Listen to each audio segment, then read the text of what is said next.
মারা পড়লে বরং লাভ হইতো আওয়ামী লীগের। মানে এতদিনে মানুষ ক্ষোভ তো অনেকখানি ভুলে যেত, প্রশমিত হয়ে যেত, হয়তো 32 নম্বর বার্ষিকটাও সেফ হয়ে যেত হয়তো। 14-15 বছর রাজত্ব করছে কে? শেখ হাসিনা। একটা কি বলে, যাকে আমি ফিমেল ভার্সন অফ হিটলার বলি, সে রাজত্ব করছে। এবং এই যে জেনারেশন, এই বিচারটা যাই হোক না কেন, পরবর্তী বিচার, পরবর্তী কার্যক্রম, এইসব ব্যাপারে আরো কঠিন এবং আরো দ্রুত হবে। তাকে মানে ফ্রি আনা থেকে শুরু করে তাকে বিচার, এই যে বিচারটা অন্ততপক্ষে ন্যায় বিচারটা প্রতিষ্ঠা করার জন্য প্রক্রিয়াগত কি কি দিক অবলম্বন করা যেতে পারে? তবে বললাম, আমি তো একমত যে 2013 সালের যেটা প্রত্যর্পণ আইন, যেটার ভিত্তিতে আমরা অনুপ চেটিয়াকে ফেরত দিয়েছিলাম, এই যে অনুপ চেটিয়াকে আমরা ফেরত দিয়েছিলাম, এই যে আইনটা করছে কিন্তু দুই সরকার মিলে শেখ হাসিনার সময়।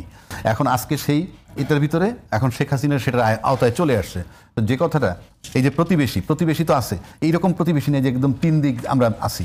যার জন্য আমি সবসময় বলি যে ভারতের সাথে বাংলাদেশের শান্তিপূর্ণ সহাবস্থানটাকে সবসময় আমাদের নিশ্চিত করে রাখা দরকার, কিন্তু সেটা একটা মধুর সম্পর্কের ভিত্তিতে, ওভাবে নয়। এক। আর 2 নম্বর হচ্ছে, এই যে শেখ হাসিনা এখন ওখানে আছে, শেখ হাসিনা কিন্তু এখন ডেড হর্স। এখনও যদি শেখ হাসিনা, একটাই রাস্তা আছে, ওই প্রত্যর্পণ চুক্তির আলোকে যদি ভারত সরকার আমাদের কাছে তাকে ফেরত দেয়, এবং সে না আসলে সে অফিসিয়ালি কিন্তু ওই অ্যাপিলটা ফেস করতে পারবেন না। অ্যাপিল কিন্তু সুমোটো একটা হবে, যেহেতু মৃত্যুদণ্ড হয়েছে। মৃত্যুদণ্ড হলে কনফার্মেশনের জন্য যাবে উচ্চ আদালতে। আর সে যদি নিজে এসে তার লয়ার নিয়োগ করে করেন, তাহলে সে ডিফেন্স নিতে পারবেন। এটা একটা দিক, এবং এটা তার কিছু ব্যক্তিত্ব বা লিডারশিপও ফেরত দিবে আমি মনে করি। সারা জীবন আপনি বাঁচবেন না যদি আপনি ফেরত না আসেন, এবং অ্যাপিলেট ডিভিশন থেকে যদি এটা কনফার্ম হয়ে যায় একটা সময়, আপনি তো আসলেনই না, এটা কার্যকর করা যাবেও না, কিন্তু আপনি আস্থা করে নিক্ষেপ হবেন। আপনি লিডার বলতে যেটুকু ছিল, যেটা পুরা দেশের এবং আপনার জনগণ যারা, তারা আপনাকে দীক্ষা দিবে, এবং আপনি যে কোনোভাবে কোনো লিডার না, এটা প্রমাণিত করবেন আপনি না ফেরত আসে। আমি যদি শেখ হাসিনা হইতাম, আমি শেখ হাসিনা হলে আমি এখন ফেরত আসার পরিকল্পনা নিতাম, এবং আমি জানি এয়ারপোর্ট থেকে আমার কেউ টাচ করতে পারবে না, যেহেতু সরকার টু সরকার আদান প্রদান হবে। আমি এসে স্ট্রেইট আমি কাস্টডিতে চলে যাব নাকি, এবং আমার একটা সাবজেল ঘোষণা হবে, আমি জামিন অ্যাপ্লাই করব, দিবে না, আমি তো সাবজেলেই থাকবো। বাট আমার প্রিভিলেজ হবে লয়ার নিয়োগ করা, বড় বড় লয়ার আমি নিয়োগ করব, ফাইট করুক। তারপর ধরেন 5 বছর পর আমার মৃত্যুদণ্ড হয়ে গেল, ওকে আলহামদুলিল্লাহ, I will receive it, I will be the hero. এখন সে আস্থা করে নিক্ষেপ হবে, ইতিহাস মুছে যাবে, এবং ওনার জন্য বঙ্গবন্ধুর ইতিহাস, বঙ্গবন্ধু পরিবারের ইতিহাস, এবং ওনার যে দাবি করা যে উনি যে চেতনায় বিশ্বাসী, ওনার চেতনাও চলে যাবে। এবং বাংলাদেশের লোকের জন্য পরবর্তী চেতনাকে যারা ক্যাশ করবেন, হট এভার দ্য ওয়েজ, সে মুক্তিযুদ্ধের চেতনা বলেন, এই জুলাইয়ের চেতনা বলেন, এই জুলাইয়ের চেতনা যে কয়জনে ক্যাশ করছে, তারা কিন্তু অলরেডি আস্থা করে নিক্ষেপ হয়ে গেছে, তাদের কিন্তু অস্তিত্বের সংকট হয়ে যাবে। জুলাই চেতনাকে যারা ক্যাশ করেছে, কিন্তু সবাই তো বলছে একটা বিষয়, আমি বলি শেষ করতে দেন। জুলাই চেতনা যারা ক্যাশ করছে, they are very few in number. এখন আসেন, এই জুলাই চেতনা একটা মারাত্মক ব্যাপার সামনে আছে। এই যে আমরা গণভোটে গেলাম, এই গণভোট যদি ফেল করে, কথাটা আমার বোঝার চেষ্টা করেন, অসীম ভাই আর আমি দুইজনের ভিতরে 100 ভোট আছে, আপনি বুঝলেন? আপনার কাছে কোনো কারণে মনে হয় গণভোট ফেল করবে? আমি শেষ করতে, আমি বলিনি ফেল করবে, যদি ফেল করে, আমি বলছি দুইজনের জন্য 100 ভোট আছে, লড়াই করতেছে দুইজনে, ঠিক আছে? এই সময় গণভোটও আছে। এখন উনি 70টা ভোট পেয়ে জিতলো, গণভোটে মাত্র 30টা ভোট পড়লো, যেই 30টা ভোট আমার। কথার কথা, আমি তো ফেল করছি, কিন্তু উনি যেহেতু 70টা ভোট পাইছে, গণভোট তো 70টা পাওয়ার কথা। সুতরাং গণভোট যদি ফেল করে, তাহলে প্রমাণিত হবে যারা বিজয়ী দল, দায় দায়িত্ব তাদের উপরে। স্বচ্ছতার প্রশ্ন যদি 100% স্বচ্ছ, সম্ভব না। 100% স্বচ্ছ বলতে যাবো, তাহলে অলি আল্লাহর বিচার করতে হবে ওইখানে বসে। কিন্তু আমরা বাহ্যিকভাবে আইনি প্রক্রিয়ার মধ্যে যেটা দেখি, সেটা যদি আপনি বিবেচনায় নেন। এবার রাজনৈতিক নেতারা বক্তব্য দেয়নি, আমি ওইটাই ভালো একটা কালচার মনে করি। আমি ওইটাই বলতেছি তো, কারণ রাজনীতি নেতা বক্তব্য দিবে কোত্থেকে, দেওয়ার সুযোগ নাই। কেন নাই সেটা? যেমন একটা কথা বলছে UN report is a factor. আপনি যত কথাই বলেন, এটা কার্টেল করা ডিফিকাল্ট, এটা ওয়েবসাইটে জীবনভর চলতে থাকবে, এই আওয়ামী রাজনীতিক জীবনভর দেখবে। এইবার আসেন আইজিপি যে এই যে রাজসাক্ষী হইল, আচ্ছা আপনি তো যুদ্ধ অপরাধীদের বিচার করছেন, 70, 72, 75 বছর বয়সের লোকগুলো ওখানে যারা ছিল, তাদের ভিতর থেকে যদি একটা লোকের রাজসাক্ষী তর্কের খাতিরে বলছি, একজন লোক যদি রাজসাক্ষী বানাইতেন, আপনার সে যদি বলতো যে ওরা এইভাবে করছে, ওরা এইভাবে ছিল, আমি ছিলাম না, আমি পাশে ছিলাম, একটা এক্সাম্পল দিচ্ছি আমি, আপনি কিন্তু কিছুই করেন নাই। আপনার প্ল্যানই ছিল তাদেরকে মৃত্যুদণ্ড দিবেন। ওই যে আমাদের একজন প্রফেসর ফাঁসি দিবেন, ওই যে আনিসুজ্জামান সাহেব মারা গেছে, মানে উনি কিন্তু এক জায়গায় বলছিলেন কি জানে, শুনছে, মানে একটা ঘটনার কথা উনি শুনছে, এই শোনার উপরে মৃত্যুদণ্ড, কথার কথা বলছি। এটা হয় না, কারণ আমরা তো রাস্তায় নামতেছি। এই যে ট্রায়ালটা হয়েছে, আমি বলবো না যে একেবারে নিখুঁত চুল, এটা পৃথিবীর কোথাও হয় না, কারণ হিউম্যান বিং বিচার করে। বাট আমরা বাজারে নাইমা দেখছি, এই যে আইজিপি রাজসাক্ষী, ইউএন রিপোর্ট, হ্যাঁ, প্লাস ভিডিও 16 জনের টিম, একটা 16 জনের একটা টিম, ভিডিও রিপোর্ট, সবকিছু যদি আপনি মিলান, প্লাস আমরা 16 বছরের টোটাল অ্যাক্টিভিটিসটা দেখছি। 3 জনে মিললে সাথের বন্ধু আপনার মতো লোকের আয়না করে রাই খাইছে, আমরা ভাত খাই কেমনে, সেই ভাতও আমরা খাইছি। সেটা পরিষ্কার, এই মৃত্যুদণ্ডটা জাস্টিফাইড, মানে রায়টা জাস্টিফাইড পাওনা। এবং আপনি মনে করেন শেখ হাসিনা যে আজকে চলে গেছেন দেশ ছেড়ে, এখানে একটা লিডারশিপের পালায়ে গেছেন। কেন পালাইছেন? লিডাররা কিন্তু ফেস করে। আজকে শেখ খালেদা জিয়ার উপরে কিন্তু নির্যাতন কম হয় নাই। খালেদা অ্যাটলিস্ট পালান নাই, 1 2 এখনো তিনি দেশে আছেন। আপনার লিডারশিপ একটা কোয়ালিটি লাগবে। শেখ হাসিনা কিন্তু লিডার হইতে পারেন নাই, লিডার পালায় না। যে অর্থে আপনি যান, লিডার পালায় না। এই যে বিদেশে বসে উনি উস্কাই দিতেছেন, লিডার বিদেশে থেকে রাজনীতি করতে পারে না। এই যে শেখ হাসিনা এখানে বসে এখন উস্কানি দিচ্ছে, এবং বিরতি নেন আপনি কোনো অসুবিধা। কিন্তু সব শেষে যেটা আমি বলতে চাচ্ছি, অসীমের সাথে একটা কথায় মিলিয়ে যায়, এই যে গোজামিল দিয়ে হোক আর যেভাবে আমরা যে নির্বাচনে যাচ্ছি, গোজামিল বলতে অনেকগুলো ত্রুটি আমাদের আছে। সেই ত্রুটির মধ্যে থেকে এই জুলাই সনদটারে আমরা ইচ্ছা করলে বাস্তবায়ন করে নিতে পারতাম, এই কারণে যে এটা যদি আমার আভ্যন্তরীণ ব্যাপার, এতে দেশের ক্ষতি হবে না, রাষ্ট্রের ক্ষতি হবে না, কিছুই হবে না।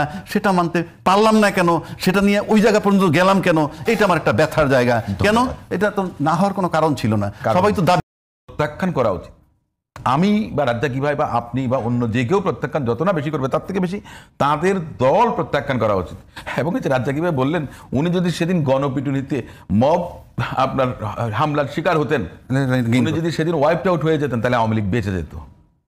নেতাকর্মীদেরকে এই ধরনের উস্কানিমূলক বক্তব্য তখন আর শুনতে হতো না।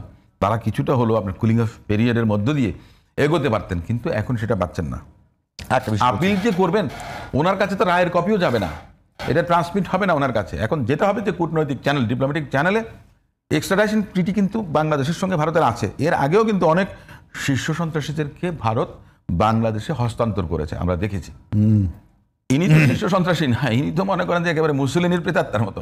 তো এ ধরনের একজনকে ভারত বাংলাদেশকে যদি তাদের প্রতিবেশী রাষ্ট্র হিসেবে বিবেচনা করে এবং ভালো বন্ধু রাষ্ট্র হিসেবে যদি তারা বিবেচনা করে, তাহলে আমি মনে করি একজন কনভিক্টেড আসামিকে ভারত বাংলাদেশের সরকারের কাছে হস্তান্তর করবে। আমি এটা প্রত্যাশা করি। তা না হলে বাংলাদেশের জনগণ খুব আপসেট হবে। এমনিতেও বাংলাদেশের জনগণের মধ্যে একটা অ্যান্টি ইন্ডিয়ান সেন্টিমেন্ট তৈরি হয়েছিল বিগত বেশ অনেক বছর ধরে, এবং সেটার জন্য কিন্তু ওই আওয়ামী লীগ সরকারই দায়ী। কারণ তাদের মধ্যে স্বামী স্ত্রীর সম্পর্ক যা দিয়েছি, কয়েক জনমে মনে করেন যে ভারত সরকার সেটা মনে রাখবে, এই যে বক্তব্যগুলো দিয়েছে, আপনি তো ইগনোর করতে পারবেন না। আপনার বড় একটা সবচেয়ে বড় বর্ডার শেয়ার করেন, আপনি ল্যান্ড বর্ডার শেয়ার করেন নেইবারিং কান্ট্রি ভারত, তার সঙ্গে সম্পর্কটা আপনার ভালো থাকা উচিত। এখন অনেকে আমরা বলবেন যে আমি দালালি করতেছি ভারতের, না না, আমার সঙ্গে সম্পর্ক হবে বন্ধুত্বের ভাই ভাইয়ের, তাই না? প্রতিবেশী চেঞ্জ করার সুযোগ, প্রভুভৃত্যের সম্পর্ক যেন না হয়, যেটা আওয়ামী লীগ করেছিল। আমরা সেটা চাইনি। সে জায়গা থেকে বন্ধু সম্পর্কে নিয়ে আসবেন ভারত, এবং এই কনভিক্টেড আসামিকে বাংলাদেশের আইনের কাছে, রাষ্ট্রের কাছে সুপর্দ করবেন। বাংলাদেশের জনগণের যে প্রত্যাশা, আমরা তো বিচারের কথা বলেছি, কিন্তু বিচার করে আমরা সাবজেক্ট ম্যাটার যদি মনে করেন যে ভারতে দিল্লিতে রাজনারীর মতো থাকেন, এটা তো বাংলাদেশের জনগণ মনে করেন যে এটা ভালোভাবে নেবে না। একই কথাই যাবে। জনাব নাসিরউদ্দিন অসীম একটা বিষয় বলতে, একেবারে এখন যে জুলাই সনদটা করা, তার মূলে কিন্তু এরকম ছিল যে আগামীতে কেউ যেন ফেসিবাদী হয়ে না ওঠে। আর আমি এই বাক্যটাকে এভাবে বলি, আগামীতে কেউ যেন শেখ হাসিনা হয়ে না ওঠে। আমি আপনাকে একটা কথা বলি না, আমার প্রশ্ন হলো সেই জায়গাটাতে এই যে গণভোট এবং জুলাই সনদের বাস্তবায়ন নিয়ে রাজনৈতিক দলগুলোর মধ্যে বিতর্ক, আবার কথা এসছে যদি না পাশ করে, তো তার মানে কি রাজনৈতিক কোনো পরিবর্তন আসলো? পরিবর্তন এসেছে কিনা এই সনদ নিয়ে এত মাখামাখি, এত কথা বলা বলি, তাতে আমার কাছে মনে হয়েছে যে পরিবর্তনটা, তার মানে শেখ হাসিনার মতো ফাঁসির দড়ি আরো কেউ নিতে চায়। আমি একটু ভিন্নভাবে বলি সেটা। এত লেখালেখি, এত কথা, এত বৈঠক, এই সমস্ত কিছু মনে করেন যে জুলাই আগস্টের পরবর্তীতে হয়েছে, তার মানে হচ্ছে যে আমাদের মনের মধ্যে কোনো পরিবর্তন খুব একটা বেশি হয়নি। আমরা এটা একটা আইনি ভিত্তি দিতে চাচ্ছি। আইনি ভিত্তি তো সবসময় ছিল, আমাদের তো সংবিধান সবসময় ছিল। বলা আছে যে 5 বছর পরে আপনার নির্বাচন হবে, বলা আছে তত্ত্বাবধায়ক সরকারের অধীনে নির্বাচন হবে, তাই না? বলা আছে 90 দিন সংসদ ভাঙিয়ে যাওয়ার অব্যবহিত 90 দিনের মধ্যে। সবসময় ছিল। দেখেন শেখ হাসিনা সবগুলো চেঞ্জ করে নিজের মতো করে, শেখ হাসিনা সব করেছেন দলের তো আছে, তাই না? তো তার মানেটা কি, এই যে সনদটা, এটাও তো আপনার লিখিত একটা কিছু হবে। জনগণ ভোট দেবে হ্যাঁ অথবা না এর পক্ষে, তারপরে সেটা দালিলিকভাবে একটা জিনিস আসবে, পার্লামেন্টে যাবে, সবকিছু। ধরেন পরবর্তী একটা সরকার আসলো, সে যদি যেন তেন ভাবে মনে করেন যে আবার ওই যে মুসলিনের মতো কাজকর্ম শুরু করে, হিটলারের মতো শুরু করে, হাসিনার মতো শুরু করে, আবার সে একটা আন্দোলন লাগবে। কিন্তু তাদের জন্য যেটা শিক্ষণীয় সতর্কবার্তা, যে যত বড় স্বৈরাচার হন আপনাকে যে টেনে নামাতে পারে এই দেশের জনগণ, ওটাই সবচেয়ে বড় শিক্ষা। সেটা হচ্ছে মনে রাখার বিষয়টা, ওটাকে সবসময় মাঝখানে রাখবেন, মানে মাথার সামনে রাখবেন যে এই জিনিস আপনার সামনে আছে। আইন বলেন, বিচার বলেন, সংস্কৃতি বলেন, পরিবর্তন বলেন, ভোট বলেন, দালিলিক প্রমাণপত্র বলেন, কোনো কিছু না। আপনার যদি জনগণের সঙ্গে সামাজিক চুক্তি হয়, কমিটমেন্ট যদি থাকে জনগণের জন্য, দেশের জন্য, অটোমেটিক্যালি আপনার প্রতি অন্যান্য রাজনৈতিক দলের যে পারস্পরিক আস্থা, শ্রদ্ধাবোধ, সেটার থেকেই কিন্তু জন্ম নেবে নতুন একটা কৃষ্টি, নতুন একটা সংস্কৃতি। তাই বলে একটা আইন দিয়ে একটা রেস্ট্রিকশন বা অব্লিগেশন তৈরি করবো আমরা তো বলি, দেখেন আইন, সব আইন কিন্তু লেখা থাকে না। ভারতের, ব্রিটিশদের কোনো সর্বোচ্চ আইন যেটা আমাদের সংবিধান, যেটা অলিখিত সংবিধান, তাদের কোনো লেখা সংবিধান নাই। কিন্তু বিভিন্ন দপ্তর বা প্রতিষ্ঠান তাদের সেখানে দেখেন, সেখানে এই ধরনের কোনো আইন নাই। কিন্তু জনগণই সবচেয়ে আইনের বড়।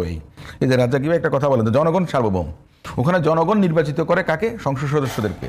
এই সংসদ সদস্যরা রিপ্রেজেন্ট করে কোথায়? House of parliament. ওখানে হাউস অফ কমন্স, আমাদের হলো হাউস অফ পার্লামেন্ট। ওই পার্লামেন্টটা সার্বভৌম। ওই পার্লামেন্ট সার্বভৌম কাদের দ্বারা?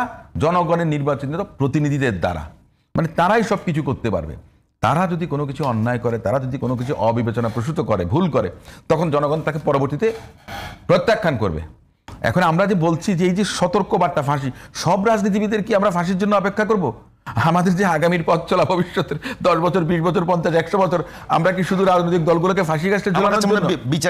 সবাই এখন সন্তুষ্ট। আমরা চাই যে জনগণ সেবা করার সুযোগটা, জনগণই তো সেবা করার সুযোগ দেবে কোনো রাজনৈতিক দলকে, সরকারে পাঠাবে, শোষক বা শাসক হবার জন্য না, সেবক হবার জন্যে। এই সেবক হবার যদি আপনার মনোবাসনা থাকে, চিন্তা থাকে, তাহলে অপকর্ম বা স্বৈরাচারী ভূমিকা কখনো অবতীর্ণ হবে বলে আমি মনে করি না। এবং সেটা ইতিহাস কিন্তু শিখিয়ে দিয়ে গেছে। সবাই সবসময় সব কিছু শেখে না। অনেক ছেলে মেয়ে দেখবেন, ছোট ছোট আপনার বাচ্চারা আছে, সবাই কিন্তু কেউ 3 বছরে কথা বলে, কেউ 2 বছরে কথা বলে, কেউ 4 বছরেও কথা বলে না। এইটা আপনার ভ্যারি করবে ব্যক্তি বিশেষের উপরে, রাজনৈতিক দলের উপরে সব সময়। তো সেই বিষয়টা তো সামনের দিকে আছে। এটার জন্য আপনার একেবারে সংবিধিবদ্ধ একেবারে লিখা আইন, এটা দিয়ে আপনি না জনগণকে বাধ্য করতে পারবেন, না রাজনীতিবিদদেরকে বাধ্য করতে পারবেন। আইন তো আছে যে আপনি হত্যাকাণ্ডের সঙ্গে সংগঠিত না, যদি সেটি ফাঁসি হবে, তার বাধ্য নাইক না করা যায়, তাহলে না, আমরা ডিটারেন্ট হিসেবে আমি তো মনে করি যে বাধ্য নাই করা গেল। অসীম ভাই, তাহলে এটা মেনে নিতে এত সমস্যা কোথায়? না, এটা তো মানবে না, এই কথাটা তো কেউ বলেনি। মানবো না এই কথাটা বলেনি। আপনি মনে করেন যে এখান থেকে ওখানে যাবেন, এখান থেকে আপনি সোজা যেতে পারেন, ওদিক দিয়েও যেতে পারেন। আমরা একটা ছিল আমাদের, এই যে ম্যাট্রিক বা ইন্টারমিডিয়েটে, প্রমোদ চৌধুরী সম্ভবত কবিতাও বিজ্ঞানী, অথবা কবিও বিজ্ঞানী বোধ হয়।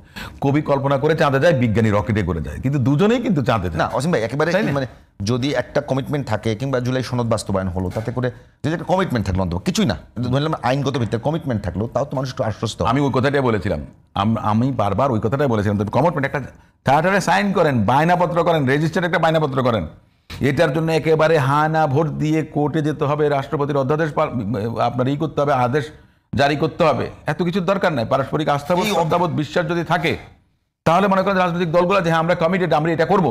কিছু কিছু বিষয় ডিসেন্টিং আছে, ডিসেন্টিং মানে আমি না বলিনি, একেবারে নেগেটিভ কোনো কিছু বলিনি, আমি ভিন্ন মত দিয়েছি, আপত্তি না, ভিন্ন মত দিয়েছি। আপনি বলেছেন 2 যোগ 2 4 হতে হবে, আমি বলেছি না 3 যোগ 1 4 বানাবো আমরা, কিংবা 5 বিয়োগ 1 বানাবো, এই তো রেজাল্ট সেম হবে, কিন্তু আমি একটু ভিন্নভাবে করব। এইরকম ছিল দ্বিমত। আপনার যদি সব যদি একমত হতো, তাহলে তো আপনার এই ঐকমত্য কমিশনে বসার কিছু ছিল না। কিন্তু জনাব রাজ্জাক, একেবারে শেষ দিকে এসছি, আপনি 2 মিনিট সময় পাবেন বা 3 মিনিট সময়। মানে একেবারে অবিশ্বাসটা কোথায় আসলে? ভাই যেটা বলে, সব রাজনৈতিক দলগুলো যদি ঐক্যবদ্ধ হয়ে আমরা একটা প্রতিজ্ঞা করি কিংবা একটা চুক্তি করি, তাদের তো হয়ে যায়।